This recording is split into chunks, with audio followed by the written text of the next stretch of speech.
My wife, Lisa, who's 37, started a new job a little over 4 months back, and with it came a whole new circle of friends. I'm 36, and right from the beginning, I wasn't exactly a fan of this crowd.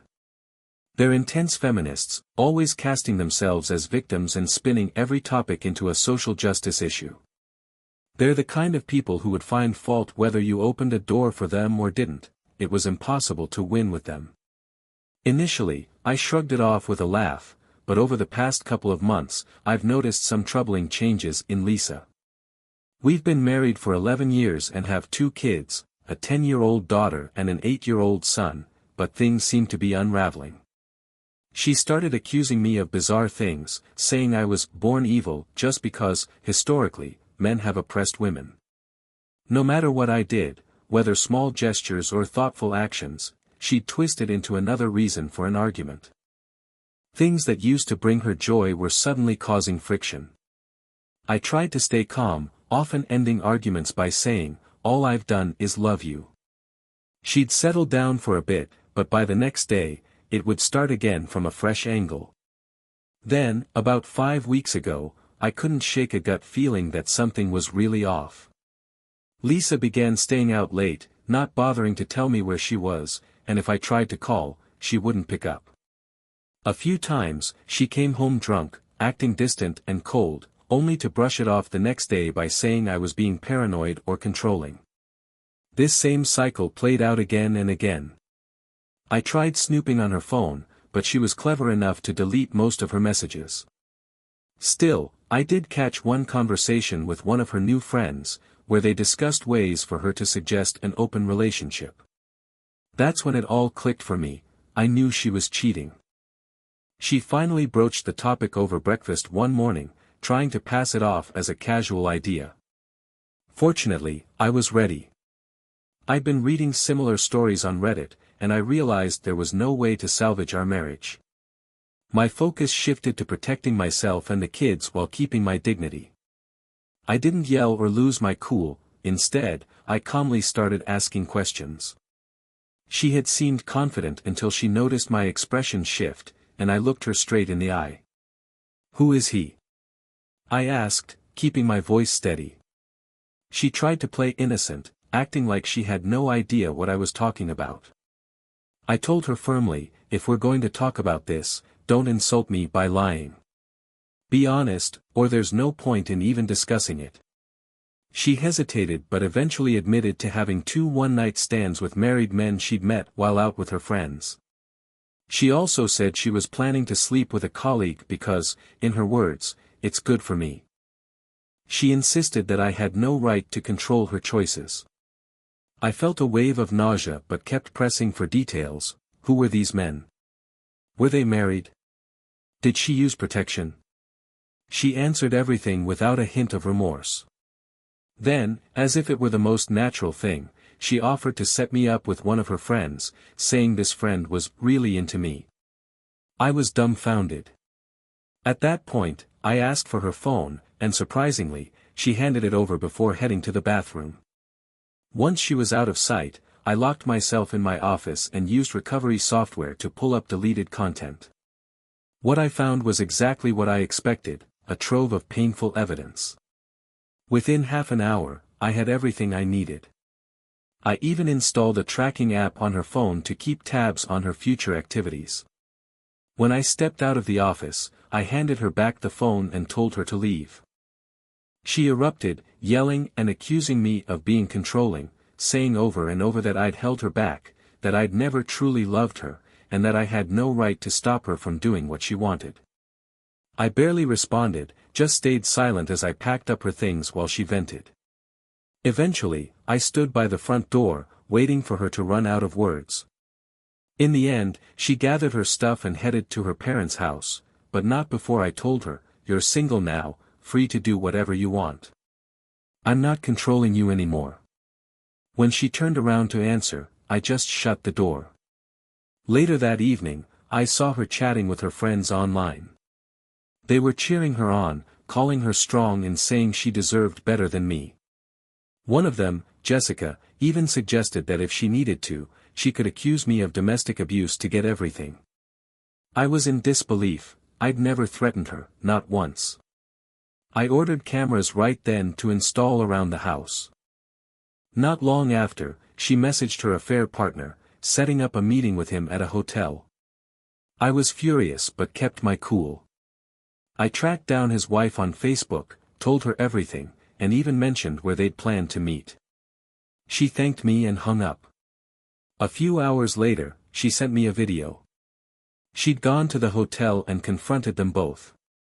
The video showed her husband and Lisa caught red-handed, scrambling to get dressed by the edge of the bed. After watching that, I sent Lisa a message, telling her I'd seen the video and that I never wanted to see her again. I couldn't process any of it. It was like she was living in some alternate reality, detached from the reality of what was happening. She acted as if our marriage was still intact, as if our family hadn't completely shattered. After telling her to leave, I logged into her family's WhatsApp group and laid it all out. I told them we were divorcing because of her infidelity and thanked them for welcoming me into their family over the years. Then, I left the group. Since then, I've received calls and messages from her family, but I haven't had the strength to reply to any of them. I did call my parents to let them know what was going on. My dad immediately texted Lisa, telling her she wasn't welcome for Christmas. I'm currently staying at my parents' place, just trying to sort things out. When I explained everything to my boss, he was understanding and gave me time off until mid-January to pull myself together. In the meantime, I've been keeping an eye on Lisa's increasingly desperate messages to her new friends.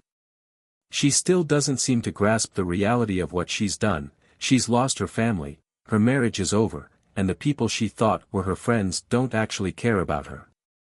She's bombarded me with messages and even showed up at my parents' house, demanding to be let in for Christmas. My dad told her he'd call the police if she didn't leave. Sitting at my parents' kitchen table, I felt completely broken. I cried for hours, finally feeling the full weight of everything that had happened. I'd been numb for days, but now the pain was overwhelming. I couldn't bear to read her messages or look at our old conversations. I only responded twice. The first time, I told her, "It doesn't matter what you say anymore. I don't recognize you, the woman I married would never have done this. You're not my wife anymore." The second time, I wrote, "You've condemned our kids to grow up in a broken home. My wife, the woman I thought I knew, would never have done this. You're someone else now, and I don't care what you have to say. We're over." After that last message, she finally stopped reaching out. But the silence was crushing. The pain felt deeper than anything I'd ever known, almost unbearable. Part of me wishes none of this had happened, that we could just rewind and get back to how things used to be. But deep down, I know I could never forgive her and pretend everything was fine. This has been, without question, the hardest Christmas of my life. Telling the kids was especially painful. I explained that their mom didn't want to be part of our family anymore, that she wanted to be with other men. They were heartbroken, but thankfully, my parents have been here to wrap them in love. I'm a mess, but I know I need to pull myself together for their sake. Looking back, I wish I'd waited until after the holidays to tell them, they deserve better than this. I can't wrap my mind around why Lisa still expects anything from me at this point. Is she living in some delusion? Can she really not see the damage she's done? I keep wondering if there's something wrong mentally, but I just can't understand it. She's shattered our marriage yet acts like everything's just going to be fine. It's unreal. Today, I talked to Sarah, a lawyer and a friend of a friend, and she reassured me that it was entirely legal to monitor the phone. The phone's in my name, as well as the subscription, so there's no issue there. That was a relief, at least. Since then, I've been working to pick up the pieces of my life, spending hours reading through Lisa's messages with her friends. The things I found there cut deep. Worst of all was reading how she described our marriage and kids as burdens that held her back from reaching her true potential. She painted herself as some kind of victim, saying I'd kept her from living the life she deserved. What made me furious was that none of it was based on reality. I'd never held her back. I'd paid for almost everything, and what little money she made from her part-time job barely made a dent. I supported all her hobbies, her classes, her dreams, even when she quit halfway through every time. I showed her love every day, took her on dates, and was there whenever she needed me. If that's what she calls oppression, then sign me up for some of that. Eventually, after hours of reading, I fell asleep from sheer exhaustion. When I woke up, my 3 best friends, Josh, Eric, and Luke, were in the kitchen with my dad, making dinner. We've been close since we were kids, and after my dad filled them in, they came right over. I broke down the moment I saw them. I was barely functioning for the next few days until Friday evening, when Josh sat me down for a talk. He'd been through hell himself when his wife left him after he lost his arm serving in the military, and he helped me start to untangle my emotions. He even set up a Zoom call with the counselor who had helped him through his recovery, and that conversation was a turning point. The counselor helped me see that my identity, especially the part of me that saw myself as a husband, had now passed away. Just like how an amputee might feel pain from a missing limb, I'd feel that same kind of phantom ache from losing this part of myself.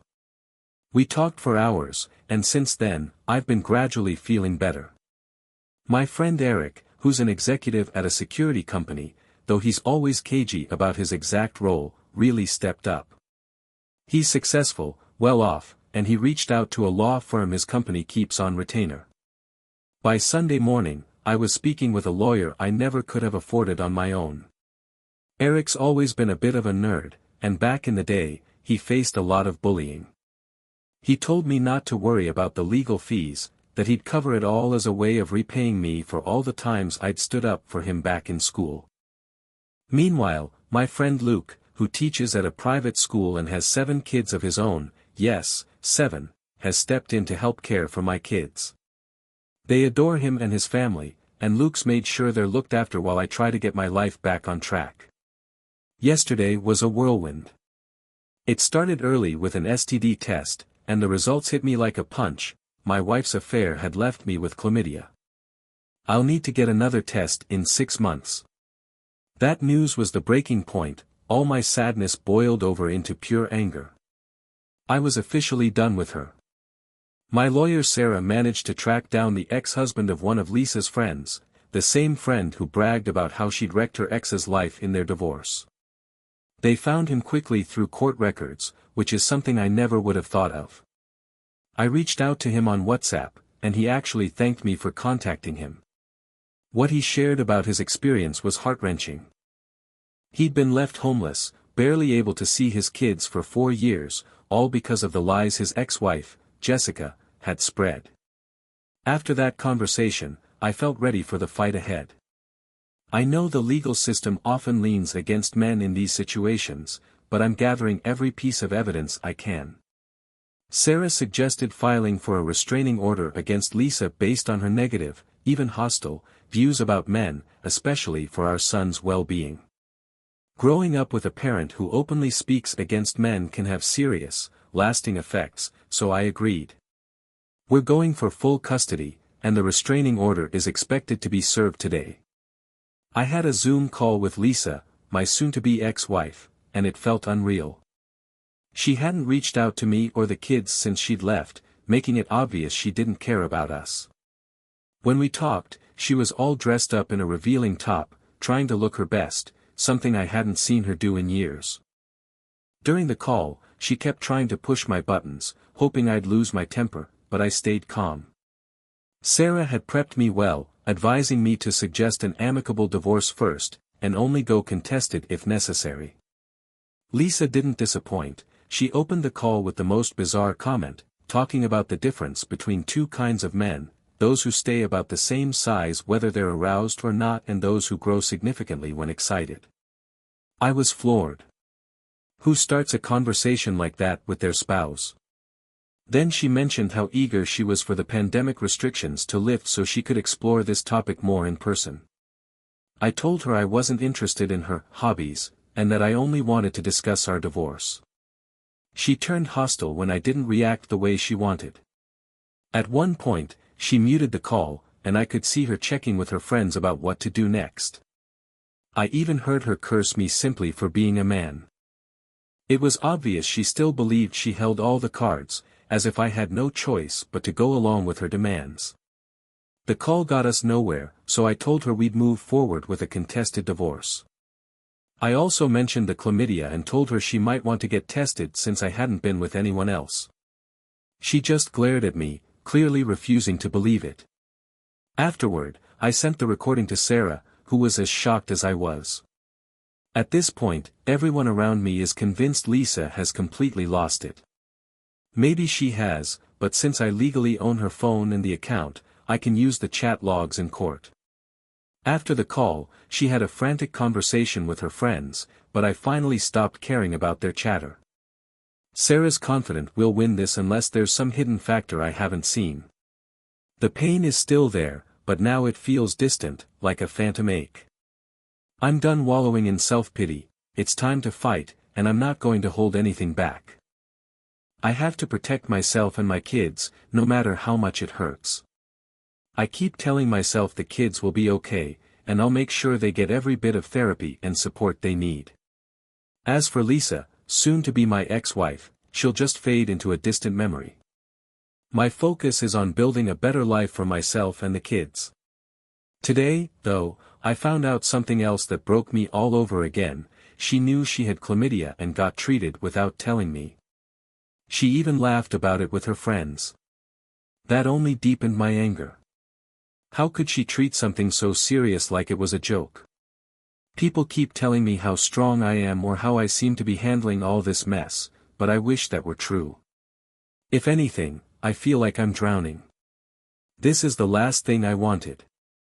I dreamed of a long, steady life with my family intact, watching my kids grow up and building our future together. But now everything's in shambles. Lisa's completely gone off the rails, and it feels like I'm watching the whole train wreck burn in front of me. She won't see a doctor or get any kind of help for whatever might be going on with her mentally. She just keeps acting like nothing's wrong, as if I'm the unreasonable one for refusing to go along with her chaos. She hasn't even spoken to the kids since this all started. I'm left with no choice but to push forward with the divorce. Her actions have taken away any other options. The lies, the betrayal, it's all too much to ever trust her again. Every night, I cry, not just for myself but for my children. I can't believe they're going to grow up in a broken home. My heart aches for them. How do you even begin to answer your child's questions? How do you explain why their mom doesn't want to see them anymore? I have no answers, and it crushes me. I thought I'd hit rock bottom, that my heart couldn't possibly break any further, but each day somehow proves me wrong. The pain keeps deepening. And what makes it worse is knowing Lisa still has no clue that I'm monitoring her messages. Or maybe she just doesn't care. She's convinced I'll never leave her, that I'm overreacting to her behavior. I read her messages to her friends where she talks about me, our marriage, and even our kids as if we're the villains. Why does she hate us so much? We did nothing to deserve this. At least Sarah was able to get a temporary restraining order against her. There was a hearing yesterday, but since there weren't any new threats, it wasn't extended. Sarah suggested using the fact that Lisa knowingly infected me with an STD as leverage for an uncontested divorce. I just wish we could separate without dragging it into an all-out war. It's exhausting to constantly be on edge, bracing for the worst from her. I have no idea why she's so intent on hurting the very people who loved her. What does she think she'll gain from all this? If we go to court, I might end up paying her a lump sum for the home's equity, but I'm confident I won't be on the hook for alimony. She doesn't seem to care much about the kids, so I'm hopeful about getting full custody. Sarah thinks it's worth one last shot at an amicable divorce, so we're meeting with Lisa and her lawyer this week. I agreed, though I'm not holding my breath. To make things even stranger, I spent New Year's Eve with the ex-husband of Lisa's friend Jessica, the same woman who had lied to ruin him. He came over with the kids and me, and hearing his story was heartbreaking. The injustice father's face in the legal system is staggering. His ex spun a web of lies, and the court took her word without question. He's barely seen his kids in years, yet he's stuck paying a mountain of alimony and child support despite her deception. It's destroyed him, and now I'm terrified that I could end up in the same position. But after talking with him, I felt a renewed sense of determination, and I think he did, too.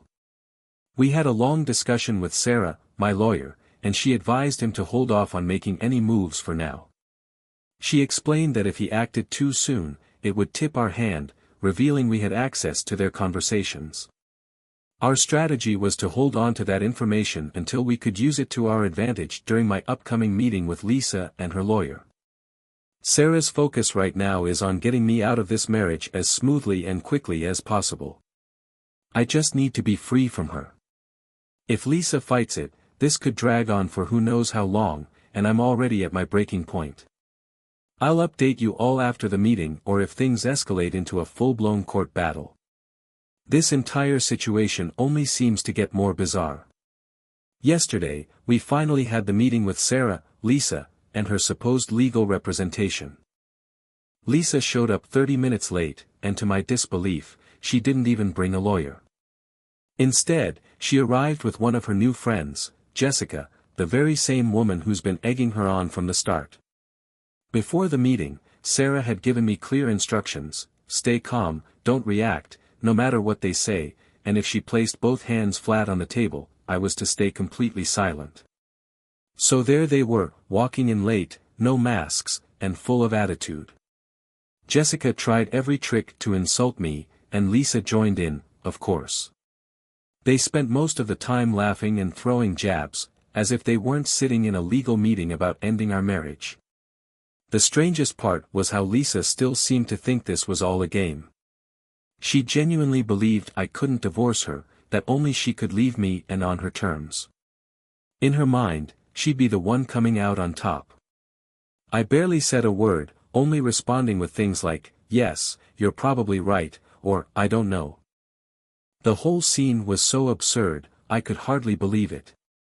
Finally, when they'd exhausted themselves, Sarah managed to guide the conversation back to the purpose of the meeting, the divorce settlement. She started by offering Lisa a generous $60,000 lump sum to cover the house equity, investments, and other assets. Sarah hadn't even finished the sentence before Lisa and Jessica lit up, thrilled. Without even reviewing the rest of the agreement, Lisa was ready to sign on the spot. She immediately started talking about how soon she could get the money and how they'd go out to celebrate afterward. Sarah calmly reminded her several times to read the entire agreement before signing, but Lisa just brushed it off.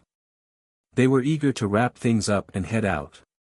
In a quick blur, the notary was called in, the papers were signed, and Lisa left her copy of the agreement on the table as they walked out. Once they were gone, Sarah turned to me and said, "Congratulations."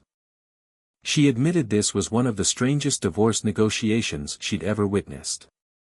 She explained that Lisa's copy of the agreement would stay safely in her drawer until we either had a hearing in front of a judge or Lisa actually found a lawyer who might ask for it. "I've got a strong feeling this divorce might actually go more smoothly than I'd initially feared, but I'm still on edge. My soon-to-be ex-wife could still hire an attorney and try to contest the agreement."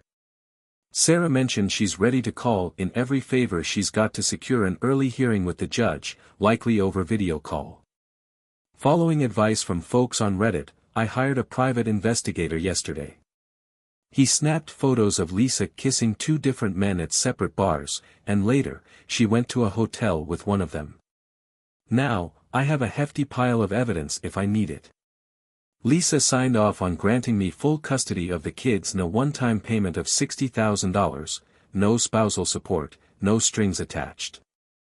Now all that's left is to gather the funds. Thankfully, Luke offered to loan me the amount if necessary. Even though things are unfolding in my favor, it still feels like I'm trapped in a bad dream.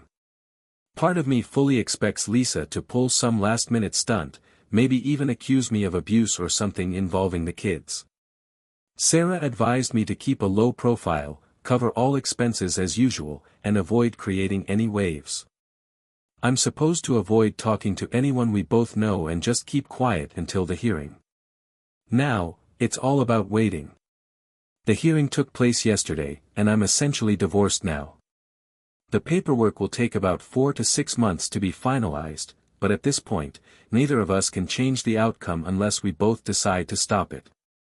Honestly, I'm beyond drained.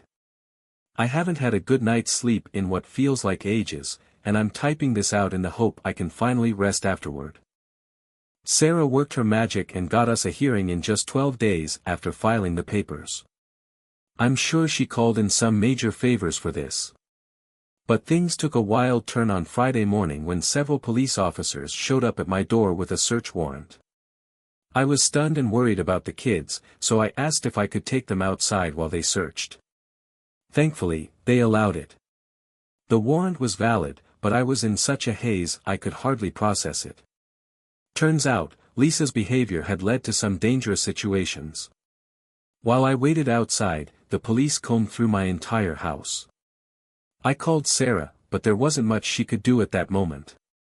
Luckily, I had installed cameras around the house in case of any wrongful accusations, so now I have footage of everything, which I can use if I decide to take action later. For now, though, I'm too drained to do anything with it.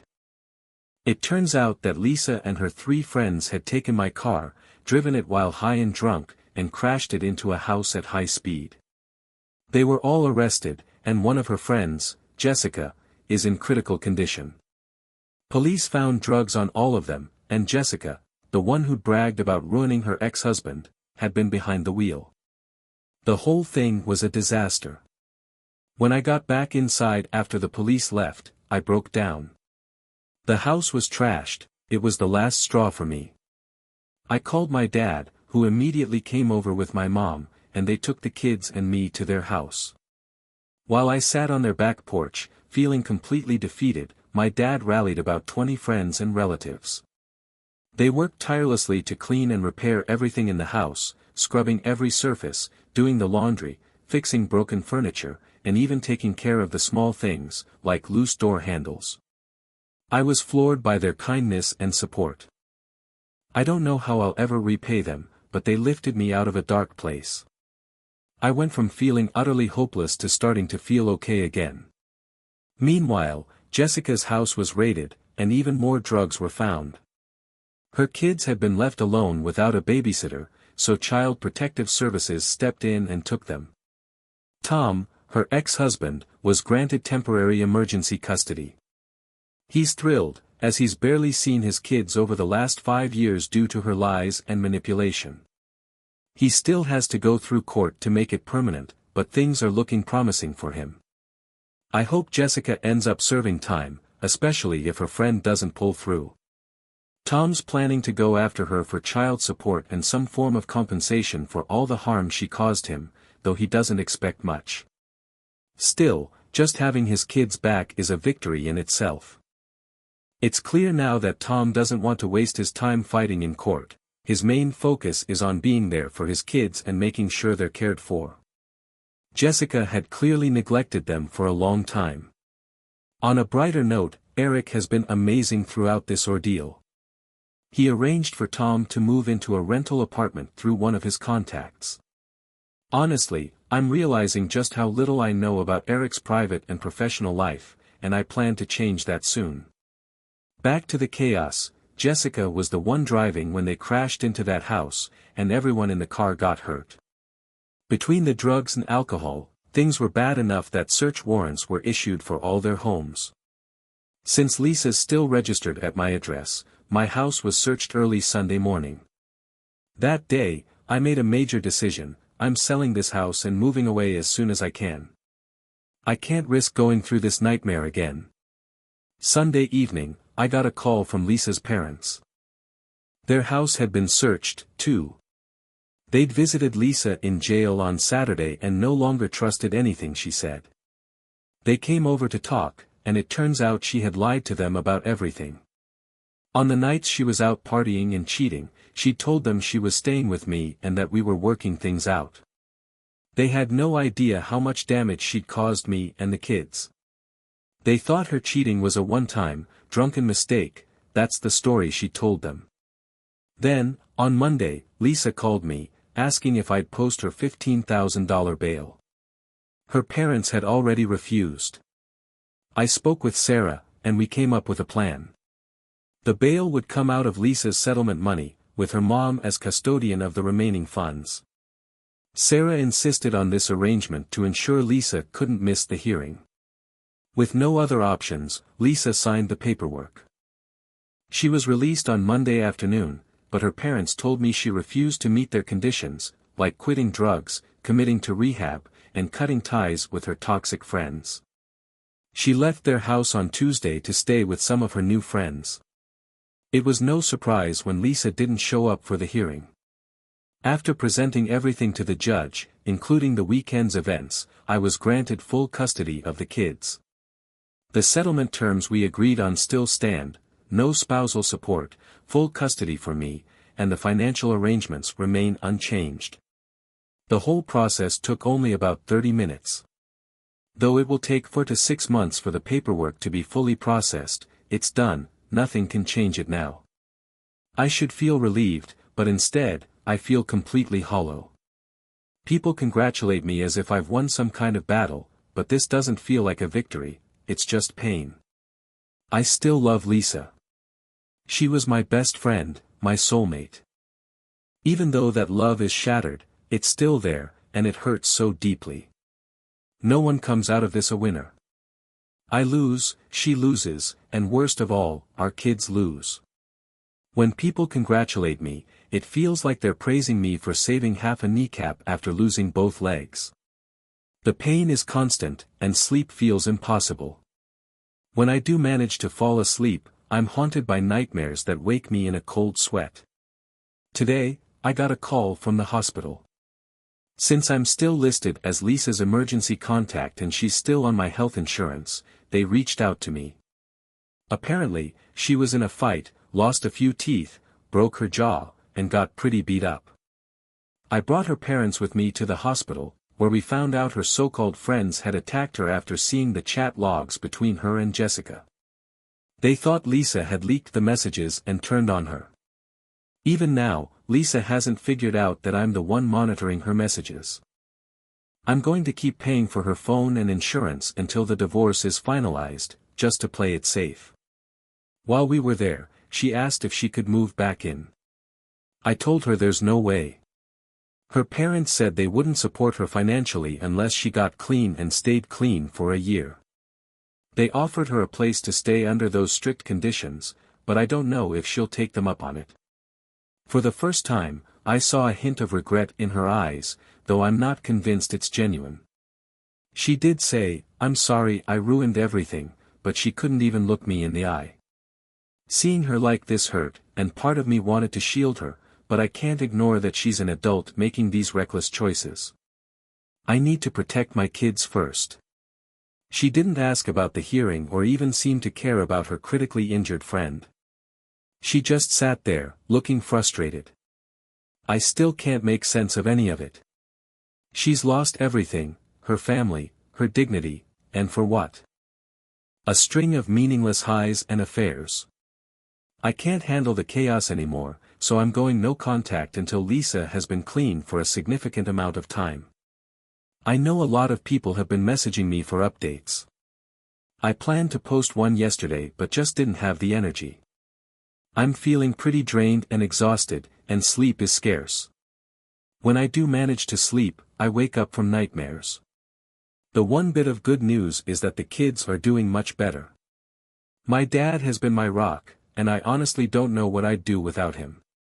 This past weekend, we took a break and went up to his cabin for some skiing, just me, him, and the kids. It was a much-needed escape.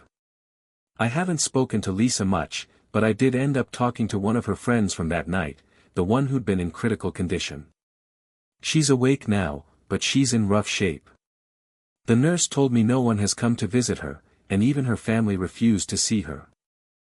I probably shouldn't have, but I asked the nurse to let me speak with her.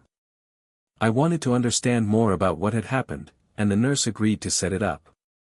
When we talked, the first thing she said was, "Want a BJ for $20?" It was uncomfortable, to say the least. I offered her $50 in exchange for information instead. What she told me left me speechless. Jessica had brought Lisa into their group despite the other two women's objections. Jessica was the one who introduced her to drugs, and it wasn't long before Lisa was fully hooked. At that point, they started selling sex to support their drug habits. Jessica led the way, and Lisa followed suit. All that talk of feminism and independence, according to this woman, was just a cover for their actual lifestyle, which revolved around drugs and prostitution. Lisa got hooked quickly. Once she was in too deep, she even started selling herself to pay for more drugs. Hearing this shattered me. I never imagined that the woman I loved would end up here. Apparently, Lisa's main drug of choice is meth, and now, with everyone she once relied on cutting ties because she's stolen from them, she has no one left to turn to. She didn't even try to hide her despair when she spoke to me, admitting in a flat tone that she wished she hadn't survived. I cried for her, but I don't excuse what she's done. She made her choices, and now she's facing the consequences. The woman I spoke to also gave me the names of the men who attacked Lisa. As for Jessica, she's facing a laundry list of charges: death threats, resisting arrest, drug trafficking, prostitution, child neglect, and more. She's been denied bail as a flight risk, and honestly, I hope she stays behind bars for a long time. Many of you warned me Lisa might try to end things, and you were right. While I was away at the cabin with the kids, I got a message from her that read like a suicide note. She talked about how she'd let everyone down and could only see one way out. Thanks to the phone monitor, I was able to track her location and immediately called her dad. He rushed over and found her unconscious on a park bench. She was rushed to the hospital, where they pumped her stomach and treated her for severe hypothermia. Now she's on methadone and has been forcibly committed to a rehab center. Her father secured legal guardianship, so she can't refuse treatment. I can't bear to think of what might have happened if her dad had been even a little too late. I offered to help him with her rehab expenses, though I made it clear she could never know I was involved. I'm still worried that the men who attacked Lisa might come after me or the kids. Word got out that Tom presented the chat logs in court, and they think Lisa leaked them. I talked to Tom about it, and he decided to handle the situation himself. Now, I should mention that Tom is a huge guy. He grew up on a farm and looks like he could break an average guy in half. He's intimidating, but in reality, he's one of the kindest, most patient people I know. Still, when it comes to his kids, I have no doubt he'd do what's necessary. So he went to the guy's apartment, which he described as a total dump, and grabbed both of them by the neck. He gave them two choices: go to the police with him and confess to everything about the assault, or stay and face him, knowing the consequences would be painful and permanent if they picked the second option. As Tom told me, he was really hoping they'd choose the second, but apparently, they couldn't get to the police fast enough. Needless to say, I'm not worried about them anymore. On another note, I've found a new apartment and will be moving soon. Eric came through for me once again. All in all, I'm feeling pretty low. This whole situation has been a heavy weight on my heart. What keeps me going are my friends, family, and the kids. I need to stay strong for them. Despite everything, my heart still breaks for Lisa. I don't regret marrying her. I still love her, but I know we can never go back to what we had. She's not the same person, and there's just too much pain between us. Still, we had good years together, and without her, I wouldn't have my kids, who I'd never give up for anything. I know the hurt will stick around for a long time, but I hope I'll find the strength to get through it. Strangely, knowing about Lisa's addiction has helped the kids understand. It's easier to explain that their mom is sick and that it'll take a long time for her to get better. I remind them that she still loves them, even if she's not well right now. At the moment, I'm just tired and sad. Tom's here with his kids, and we're about to sit down and watch Madagascar 3. I'm focusing on creating as many positive memories as I can, and Tom's doing the same. Our kids seem to be adjusting and doing better, so I think we're all going to be okay.